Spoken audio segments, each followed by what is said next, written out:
Bonjour à tous. Nous allons lire la Bible. Actes chapitre 20.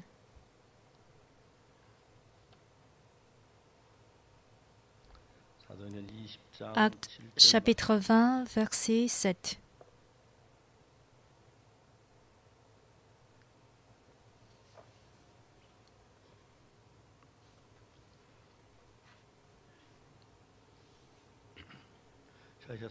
Si vous y êtes, je vais lire.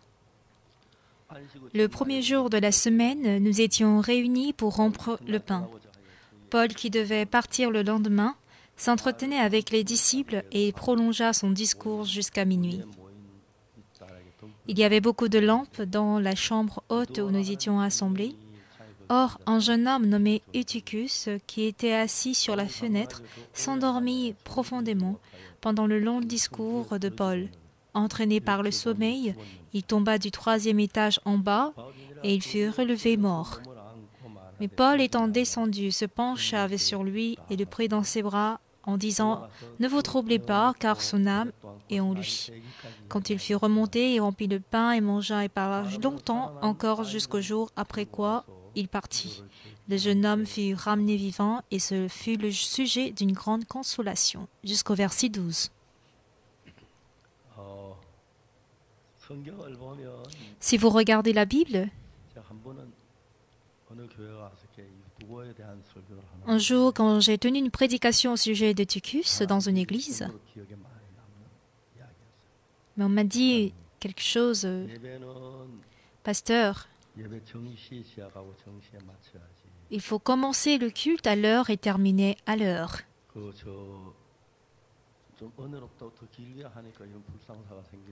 C'est parce que nous dépassons l'heure, parce que vous êtes comblés par le Saint-Esprit qu'on a ce genre d'accident. Les problèmes surgissent parce qu'on ne s'assied pas sur des sièges, on s'assied sur les fenêtres. Ce sont des paroles de morale qu'ils m'ont donné comme conseil. Et je me dis que, on pourrait aussi penser ainsi. C'est la même Bible que nous lisons, mais cette Bible, au-delà de tout autre livre, dépasse ce monde spirituel. Du coup, si vous connaissez ce monde spirituel, vous le croyez, plus vous possédez ce monde spirituel, le travail de Dieu se manifeste et agit plus grandement. Ce matin, nous avons lu le passage où Eutychus était assis sur la fenêtre. C'est un peu dangereux quand même, pas vrai? S'il tombe vers l'intérieur, c'est pas grave, mais s'il tombe vers l'extérieur, c'est grave. Si vous tombez hors de l'église, de même, vous mourrez. Pas vrai? Mais que nous dit la Bible? Oui, au cours de notre vie, surgit différents problèmes variés. Quand Eutychus est tombé, donc comme c'est le 3e étage, c'est assez haut. En voyant le même Eutychus, aux yeux des autres, Eutychus est mort. Mais Paul dit, ne vous troublez pas, car son âme est en lui. Il est certainement mort. Ce n'est pas seulement le cas de Paul. Jésus a même dit que la fille de Jairus dormait, tandis qu'aux yeux des autres, elle était morte.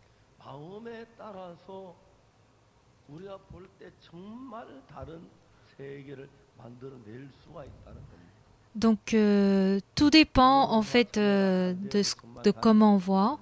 La culture de melon du frère marche très bien, heureusement.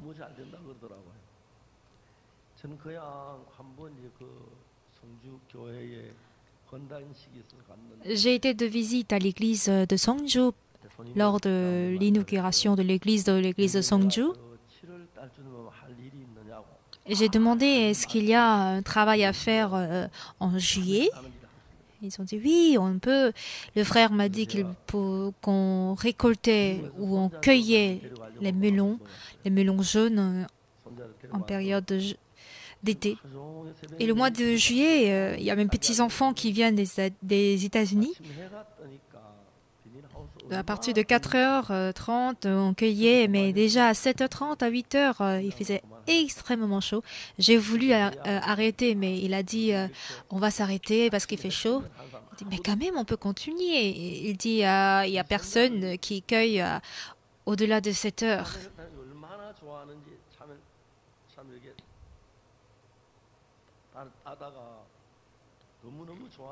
C'était vraiment bien de cueillir les melons jaunes. Au retour, je constate qu'il y avait un billet de 50 000 dans la main de mes petits-enfants. J'ai demandé qu'est-ce que c'est. Ah, le frère nous l'a offert. Et je me dis qu'on doit aller régulièrement aller cueillir des melons, parce qu'on revient avec des cartons de melons aussi. Si nous observons du point de vue de la foi, du monde de la foi, on voit carrément un nouveau monde.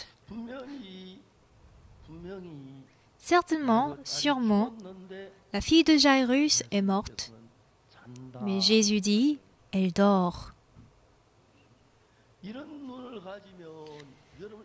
Si vous regardez avec ses yeux, c'est-à-dire les yeux de Jésus-Christ, vous pourriez vivre dans toutes choses.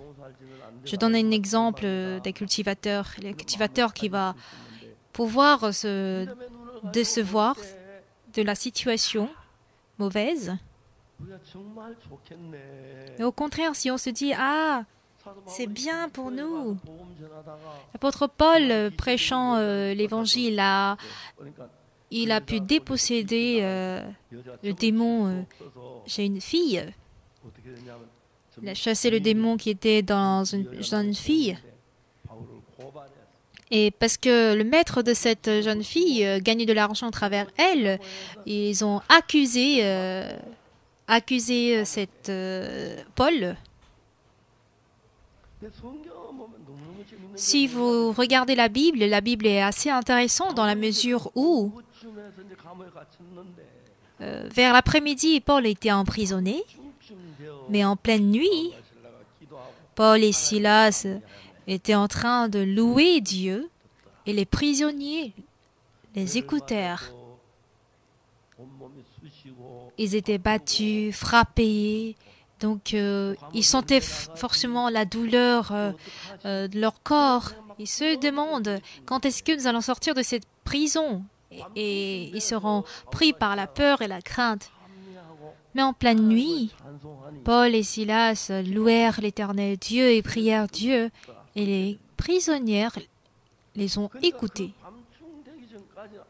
Donc, avant la nuit, ils peuvent se dire « Ah, j'ai trop mal, je souffre ». Et en pleine nuit, quand Paul s'est vu, mais Dieu, il est vivant en nous. Il agit en nous. Ce même Dieu, s'il nous soutient, il nous aide, nous pouvons tout faire. Son cœur a dû changer. Il s'est mis à louer, à chanter Dieu et prier Dieu. Soudain, il y a eu un tremblement de terre et que les chaînes qui les avaient liés étaient déchaînées. Et même les portes de la prison étaient ouvertes. L'officier se rend compte que les portes étaient ouvertes, les portes de prison étaient ouvertes et il voulait se suicider croyant que tous les prisonniers se sont évadés. Et Paul dit non, nous ne sommes pas partis, nous sommes là. Et l'officier fut surpris. Et qu'est-ce que Paul lui dit? Et quand l'officier dit au maître, à Paul, que dois-je faire aussi pour avoir la vie éternelle? On voit comment Paul a pu prêcher l'évangile à cet officier. Oui, la tempête surgit, le problème surgit dans notre vie, cela est vrai. Mais dans mon cœur, si je me confie en Dieu, et que Dieu demeure en moi, il n'est pas difficile pour que Dieu résout ce problème. Dieu peut forcément résoudre ce problème. Quand il a eu cette foi, Paul pouvait louer Dieu et glorifier Dieu. Par la suite, l'officier a reçu le salut au travers de lui. Il a préparé de la nourriture pour eux. Et le lendemain matin, ils ont pu quitter la prison, n'est-ce pas? Mais au contraire, quand nous plongeons dans le désespoir, dans Actes chapitre 27, Paul était sur le point d'aller à Rome.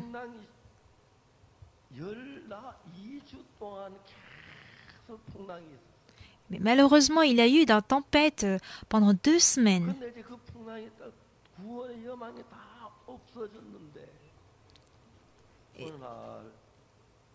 Mais un jour, quand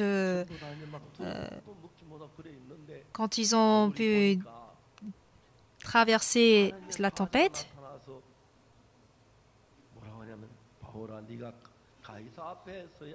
Dieu lui dit, il faut que tu te tiennes devant César.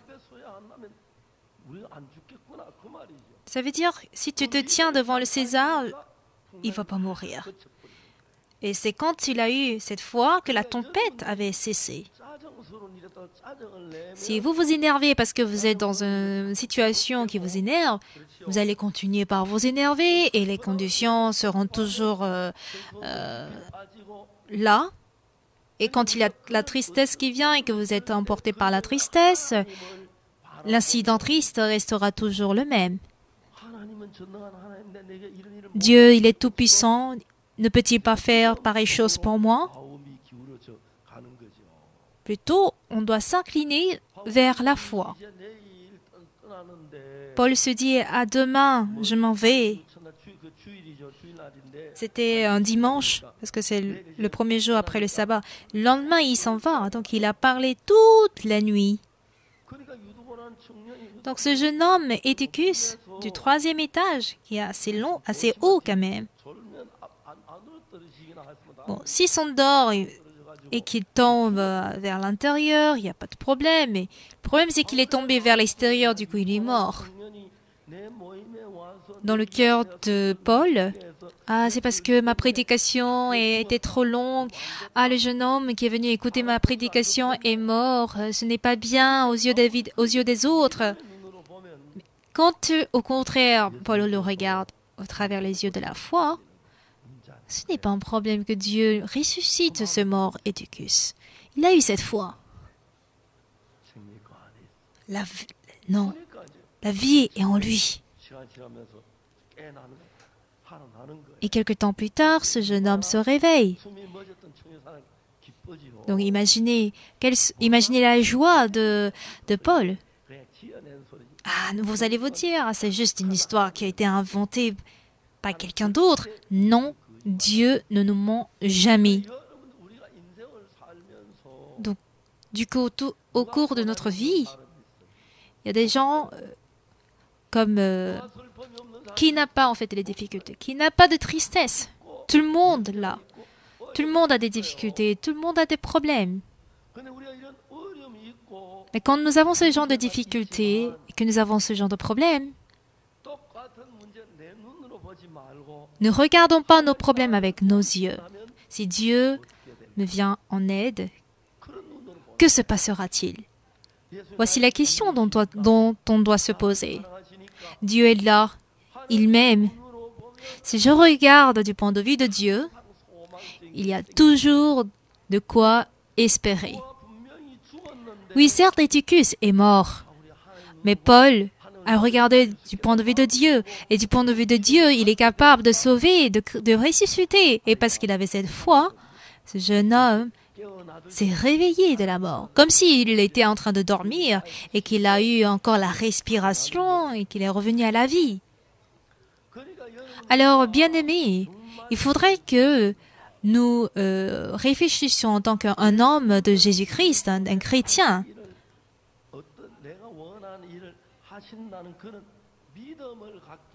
Si nous parvenons à avoir la foi en Dieu, et cette foi que nous avons nous permet de nous dire, ah, il va travailler.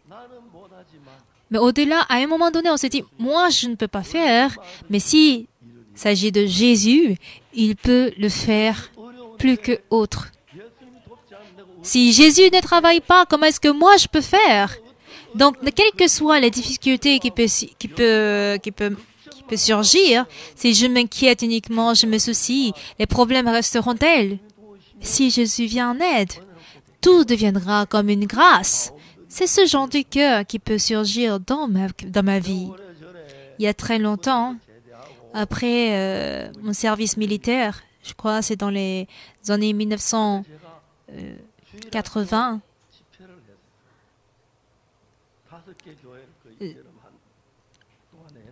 pendant 2 semaines, nous avons tenu les camps des enfants.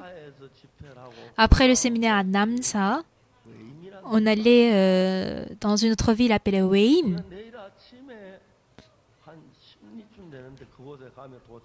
C'est à une distance de 10 km environ. Et si nous ne partons pas en fait la veille du séminaire, on ne pourra pas en fait débuter à l'heure le séminaire. Il y avait aussi la cérémonie de clôture la veille, donc on a décidé de partir très tard. Et le frère qui nous dirigeait, il retourne à peine de service militaire, du coup, il ne connaît pas trop les voies. Nous, nos bagages étaient simples, mais les sœurs avaient beaucoup de choses à apporter, donc c'était un peu difficile de nous déplacer. En pleine route, le frère qui nous guidait disait « Bon, on dirait que nous sommes un peu perdus, étant donné que tout était sombre. » Donc nous avons prié, nous avons tenu une séance de prière comme quoi Dieu pourrait nous diriger la voie, il pourrait nous indiquer en fait la voie. Donc arrivé au quartier, et le frère dit qu'il ne connaissait pas trop la maison du pasteur qui est concerné. J'ai donc prié Dieu, il faut que nous arrivions tôt aujourd'hui, que tu nous diriges. Et après la prière, avant le départ, j'ai encore prié ceci. Si nous arrivons au quartier Weim, prépare-nous une personne qui viendra nous accueillir et nous diriger. Et dans mon cœur, si nous prions Dieu, j'avais la foi que Dieu va sûrement nous répondre ou exaucer. On estime notre arrivée vers 2h et 3h du matin. On se demande, mais qui sera là à cette heure? On était en fait à l'entrée du village. Et à l'entrée du village, il y avait un géant arbre. Et sous cet arbre, il y a 3 jeunes qui sont assis. Une fois que nous sommes arrivés, il pleuvait un petit peu, mais comme on arrivait, ils se sont approchés vers nous pour dire « Mais bonjour, à qui êtes-vous? Nous sommes des moniteurs de l'école de dimanche. » Ils ont dit « Ah bon ?» Ils étaient venus nous accompagner. Et je leur ai posé cette question. Il est actuellement 3h du matin, mais que faisiez-vous sous l'arbre? Alors le frère nous dit, en réalité dans notre église, il y a un frère âgé, c'est-à-dire une personne âgée.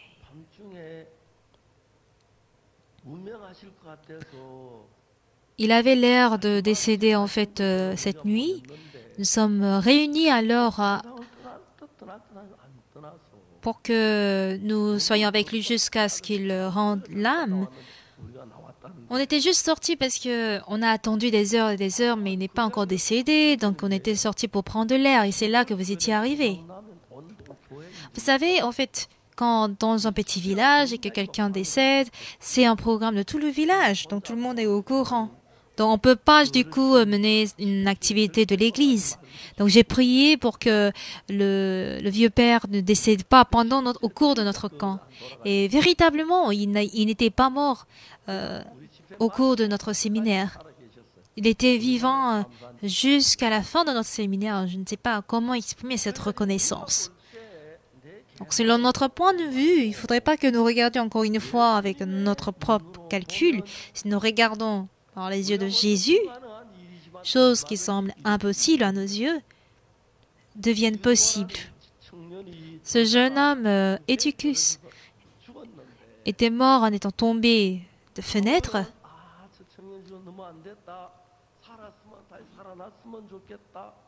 Paul ne s'est pas dit « Ah, c'est dommage que ce jeune est mort. Je souhaiterais qu'il soit vivant. » Ah non, le Seigneur, s'il est là, qu'il soit mort, ce n'est pas un problème. Sa mort n'est point un problème. Si le Seigneur travaille, il peut ressusciter. Donc, il a conduit les gens par la foi, ce qui a fait revivre ce jeune homme. Alors, au cours de notre vie également, nous avons certainement plusieurs difficultés, problèmes et épreuves. Mais ne pensons pas seulement du côté négatif. Dans d'autres choses, Jésus est avec moi. Si Jésus est avec moi, comment va-t-il gérer ce problème? Demandons-nous cette question. De surcroît, Jésus, il m'aime. Il fera ça pour moi, ci pour moi. Avec ce genre de foi, il faudrait que nous réfléchissions ainsi. La foi ne se forme pas juste comme ça, mais ce qui est sûr, du moment où la foi est ferme, Dieu agit sûrement et certainement. Dans cette Bible, au verset 7, le premier jour de la semaine, nous étions réunis pour rompre le pain. Paul, qui devait partir le lendemain, s'entretenait avec les disciples et il prolongea son discours jusqu'à minuit. Il y avait beaucoup de lampes dans la chambre haute où nous étions assemblés. Or, un jeune homme nommé Eutychus, qui était assis sur la fenêtre, s'endormit profondément pendant le long discours de Paul. Entraîné par le sommeil, il tomba du 3e étage en bas et il fut relevé mort. Ce jeune homme est certes mort. Il est certes mort, selon nous, parce qu'il est tombé du 3e étage. Mais si Dieu travaille, pourquoi ne peut-il pas revivre, n'est-ce pas? Même Lazare qui est mort, qui pourrissait déjà, qui sentait mauvais, était ressuscité, pas vrai? Et nous voyons plusieurs cas où Jésus a ressuscité les morts. Ce n'est pas juste une histoire. Quand nous sommes face à ce genre d'épreuves désespérantes, difficiles, fatigantes au cours de notre vie spirituelle, en ce moment précis, dans mon cœur, si je retire Jésus et que je pense que pour moi, je pense que selon moi, cela devient des inquiétudes et des soucis. Et c'est là que nous devons attirer Jésus vers nous. Alors, si Jésus vient, comment va-t-il gérer ce problème? Il peut bien gérer ce problème. Si Jésus travaille, il peut vivre. Si on a la foi de croire en Jésus, Jésus peut vivre et agir comme il se doit. Du coup, au sein de notre Église, c'est juste en menant notre vie spirituelle, on vient donner des offrandes à l'Église. Oui, faire ce genre de choses est aussi bien, mais transformons un peu notre vie par la foi. Alors, face à ce problème, si Jésus est là, il va certainement venir en aide. s'il nous vient en aide, ce problème peut être résolu. On sera béni. Ce sera un sujet de reconnaissance et de joie. C'est ce genre de foi que nous pouvons avoir. Et si nous vivons ainsi, tout souci, inquiétude que vous avez au cours de votre vie, du moment où Jésus vit en nous, il n'y a pas de problème qu'il ne peut pas résoudre. Tout sera résolu. Tout sera une grâce et bénédiction. Du coup, les frères et sœurs dans notre Église, ils font vraiment des choses extraordinaires. La sœur Mounedine, par exemple, elle fait des exercices de ses muscles de pied. Elle doit apprendre à marcher. Comme elle agit avec la foi, elle a beaucoup de force au niveau de ses pieds. Et j'ai eu le cœur comme quoi elle pourrait marcher. Si Dieu l'a bénie, elle pourrait marcher cette année.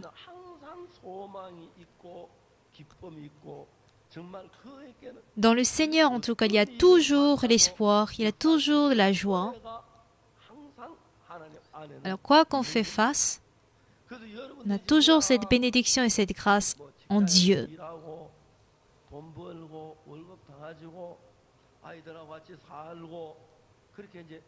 Avec de l'argent que vous gagnez au travail, vous vivez avec votre famille et vos enfants. Oui, vous avez une telle vie, mais si Jésus vient dans notre vie et travaille à notre place, s'il vient pour nous aider, si Jésus vient me protéger, adieu, Jésus travaillera en moi. Oui, si Jésus travaille, tout marchera. L'avenir de mes enfants sont bien préservés. Et si j'avance ainsi par la foi, pas que vous devriez vous forcer à avoir la foi, mais la foi se mettra à se former en vous. Ah, qu'est-ce que moi je peux faire? Je ne peux rien faire. Et quand il y a des cas difficiles et que vous souffrez beaucoup, à ce problème, c'est Jésus. Jésus va certainement nous aider. Tout vient en fait du cœur et il faudrait que nous attirons Jésus vers nous. Croire que Jésus va travailler, croire que Jésus nous viendra en aide. Et quand il nous vient en aide et qu'il nous protège, où sera le problème? Quel sera le problème? Vous pouvez être difficile, vous pouvez être malade, mais quand vous avez la pensée comme quoi Jésus ne travaille pas, c'est là que le problème agit. Si Jésus est là, il n'y a aucun problème. En réalité, dans votre vie, si j'ai seulement une telle somme d'argent, je pourrais vivre. Je n'ai qu'une petite somme d'argent, mais si Jésus est là, il est suffisamment capable de nous venir en aide. Et si nous avançons ainsi par la foi, notre vie deviendra intéressante. Et effectivement, il est justement en train de vivre ainsi, d'agir ainsi dans notre vie. Voici comment devons attirer Jésus dans notre vie. Pas de raison de nous inquiéter, de nous soucier. Il faudrait nous rappeler de Jésus, se souvenir de Jésus, croire en Jésus, nous reposer sur Jésus. Ce n'est qu'en ce moment que Dieu peut agir dans notre vie. Il y a certains qui mènent leur vie spirituelle tout simplement sans rapport avec Dieu. Mais si vous menez une vie spirituelle propre, et à chaque difficulté, demandez-vous comment Jésus nous viendra en aide. Je souhaiterais qu'il nous vienne en aide de telle manière. Si vous priez ainsi 1 fois, 2 fois et 3 fois, vous aurez la certitude que Dieu travaillera en vous. J'ai expliqué mon témoignage du moment où j'étais à Kimcheon, le propriétaire de la maison. reçu une avance d'environ 100 000 francs CFA. Et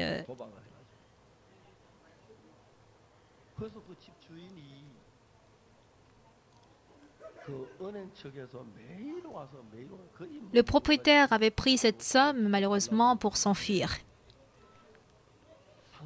Donc, le propriétaire,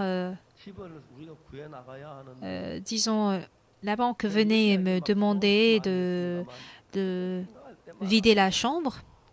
Je n'ai pas... En fait, j'en parle assez souvent. Et à chaque fois que je me rappelle, je suis très reconnaissant à Dieu.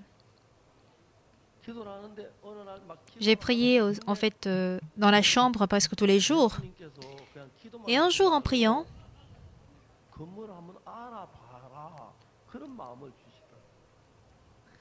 j'avais l'impression que Jésus me donnait le cœur suivant. Ne reste pas ici seulement pour prier, mais sors un peu pour te renseigner, voir. Et Dieu nous a donné un très très bon bâtiment au 3e étage. Et quand je me suis renseignée, on nous a demandé une somme assez élevée et j'étais un peu embarrassée. 2 mois, 3 mois après aussi, le problème n'était pas en fait résolu.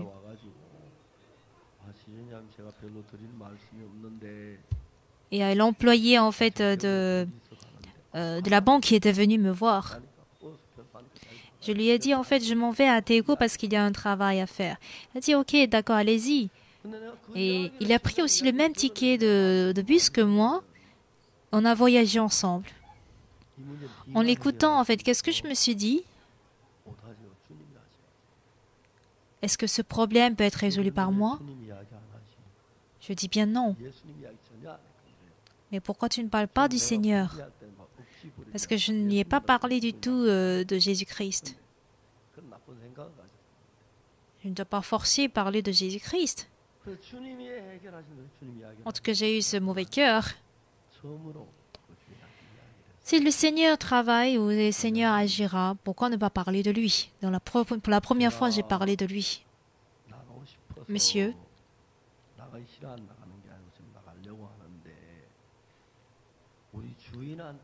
ce n'est pas parce que je ne voudrais pas sortir que j'attends jusque-là. Mais en réalité, j'avais donné toutes les avances au propriétaire. Et il était étonné. Ah bon, il y a un propriétaire de maison? Oui. Il est où? Il est au ciel. Il est au royaume des cieux. C'est Jésus qui est mon maître, mon propriétaire.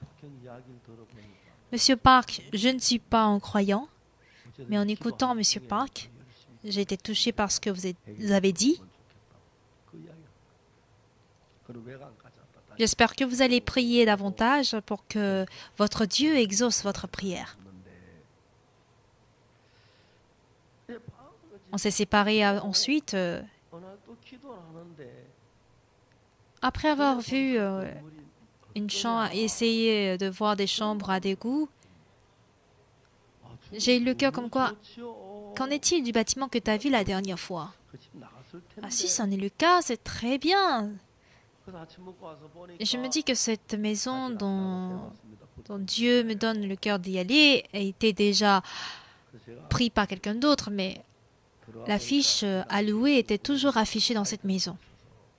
Quand je suis rentrée, il n'y avait pas le propriétaire, il n'y avait pas d'adultes, il n'y avait que des petits-enfants. J'ai demandé aux enfants de dire au maître que je reviendrai, de prévenir que je viendrai le soir.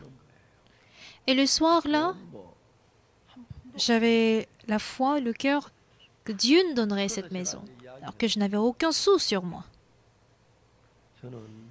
Du coup, j'ai dit au propriétaire, « Monsieur, je suis un serviteur de Dieu.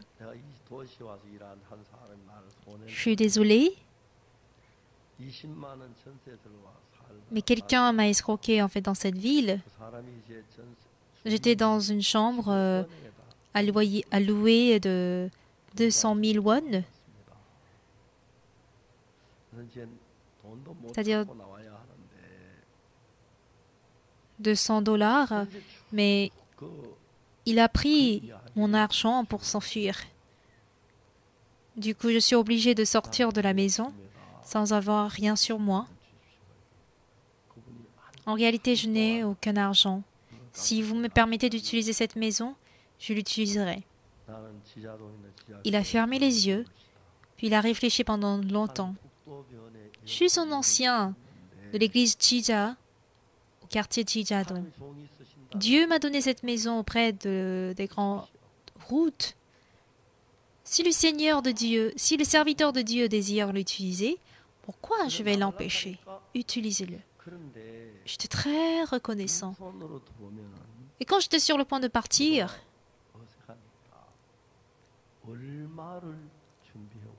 il a dit ceci: si tu viens à main vide, c'est pas très bien. Du coup, combien tu peux préparer?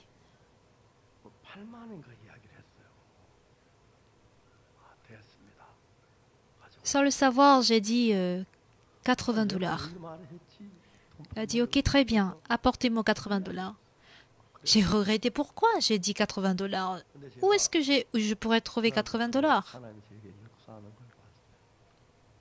Mais à partir de ce jour, j'ai vu clairement comment Dieu a travaillé. D'abord, je suis allée voir en fait le banquier pour dire, je crois que le problème est bien résolu. Et ce vendredi, je suis sur le point de déménager. Donc, vous pourriez prendre cette maison. Ah bon?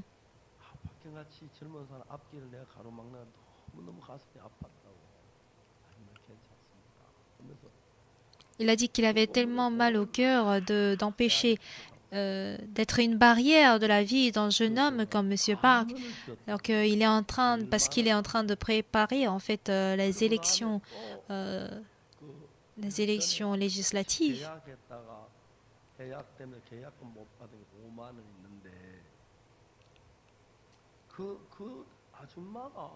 J'avais fait un contrat et il y a un autre $50 que je n'avais pas reçu, mais cette dame m'a remis $40 avant de partir. Du coup, avec $10 que le banquier m'a donné, j'avais eu $50. J'avais une autre connaissance qui a appris que je vivais difficilement. Il a dit que je fais des affaires, je n'ai pas suffisamment d'argent. Mais j'ai $20 que j'ai sur moi. Tu peux prendre ça et me rembourser plus tard. J'étais très reconnaissant vers lui. Donc avec les $20, il manquait encore $10 autres. Donc, avec les membres de l'église, on a tout réuni, même commençant par les centimes. J'ai ramassé toutes les pièces d'argent pour avoir 80. C'est comme un rêve, je ne peux pas oublier cet incident. Je me demande qui dois-je encore adorer en laissant derrière ce Seigneur qui connaît tous mes besoins. Vivre en servant ce Seigneur est un sujet de joie et de reconnaissance. J'en suis incapable d'en parler tous. Vous aussi, vous êtes en train d'adorer et croire ce même Seigneur, pas vrai?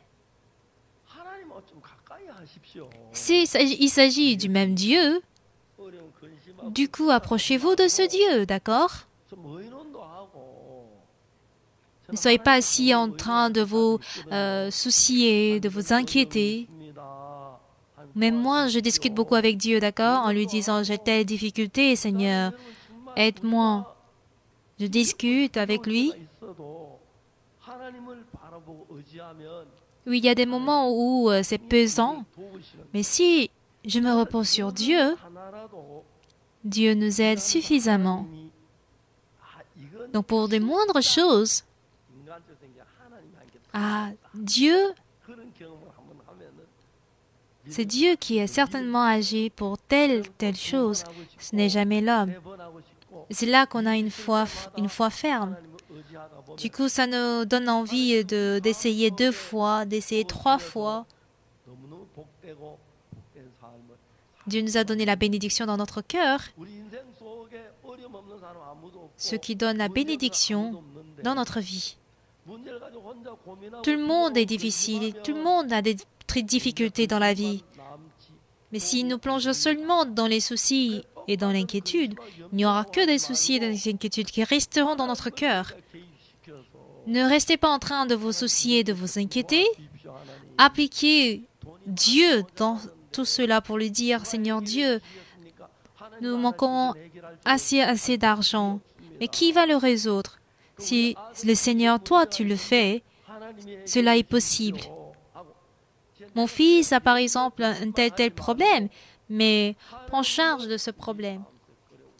Ne restez pas assis en train de vous soucier, de vous inquiéter, mais accueillez le Seigneur Dieu dans votre cœur.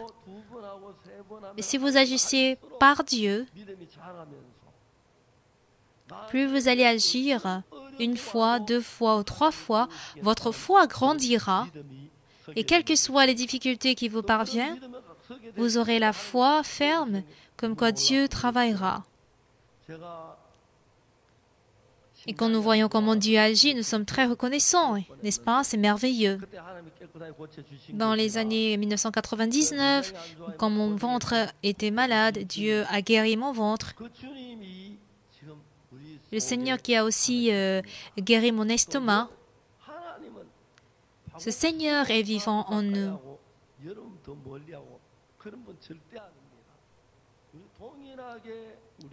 Le Seigneur n'est pas celui qui s'éloigne de vous et qui s'approche de moi, Pasteur Sopak. Il est près de nous tous. Il est vivant en nous. Si nous croyons en ce merveilleux œuvre de Dieu et que nous discutons avec ce Dieu, nous prions que toi, tu nous aides pour telle chose. Nous croyons que tu vas le faire. Je me repose que sur toi, Seigneur. Ne doutons pas du fait que, est-ce que ça va être possible? Ça, ce n'est que Dieu qui le sait, n'est-ce pas? Donc, ne vous inquiétez pas. Avancez vers Dieu petit à petit. Confiez toutes choses à Dieu. Confiez même le problème de la famille entre les mains de Dieu. Confiez les problèmes de votre famille et de vos enfants entre les mains de Dieu. Et si vous travaillez ainsi dans la foi où Dieu travaille, il va sûrement nous accorder sa grâce et sa miséricorde, de sorte que nous menions une vie beaucoup plus bénie. Et j'en suis sûre. Et au fur et à mesure que vous allez expérimenter cette foi, la foi va grandir en vous. Cette fois-ci, je vais résoudre ce problème par Dieu. Je vais prouver que Dieu est vivant en nous. Voici Dieu qui travaille. Quand on court en avant avec ce genre de cœur, Dieu nous conduit vraiment par la grâce et on peut voir clairement comment il nous bénit. Ici, Eutychus est tombé de l'étage et il est mort. Si nous le regardons avec nos pensées, c'est dû au fait que la prédication était aussi longue. C'est dommage, quelqu'un mort. Mais Paul, en regardant ça, il a eu mal au cœur. Dieu pouvait suffisamment le sauver. Alors Dieu, sauve-le. Il a du coup prié. Il a aussi dit que je crois, Seigneur, que tu vas travailler. Et en voyant comment Eutychus est ressuscité, imaginez un peu sa joie et sa reconnaissance. Alors à nous les chrétiens, la plus grande bénédiction commence à partir des difficultés. Vous comprenez? C'est quand il y a des difficultés. Quand nous les traitons avec les méthodes humaines, ça se termine juste comme une grâce. Mais quand nous discutons avec le Seigneur et que c'est avec la foi au Seigneur que nous résolvons ce problème, ça nous permet de vivre avec une grande bénédiction. Si nous regardons l'histoire d'Eutychus, nous sommes très reconnaissants. Même nous manquons de foi. Mais ne vous arrêtez pas à dire simplement « Ah, on manque de foi ».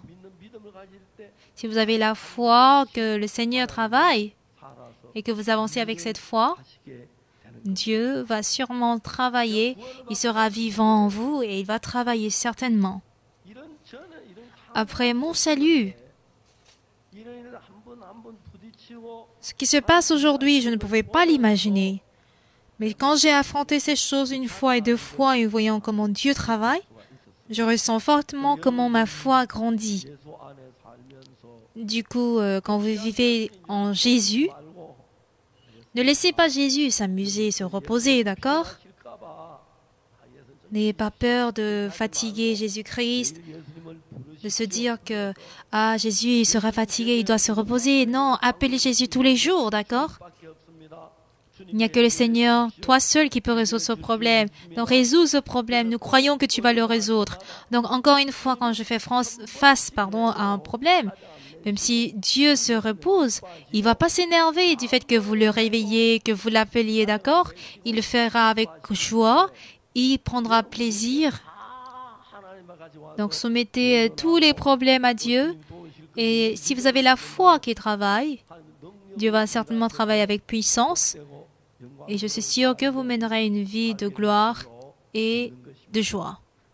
Nous allons prier.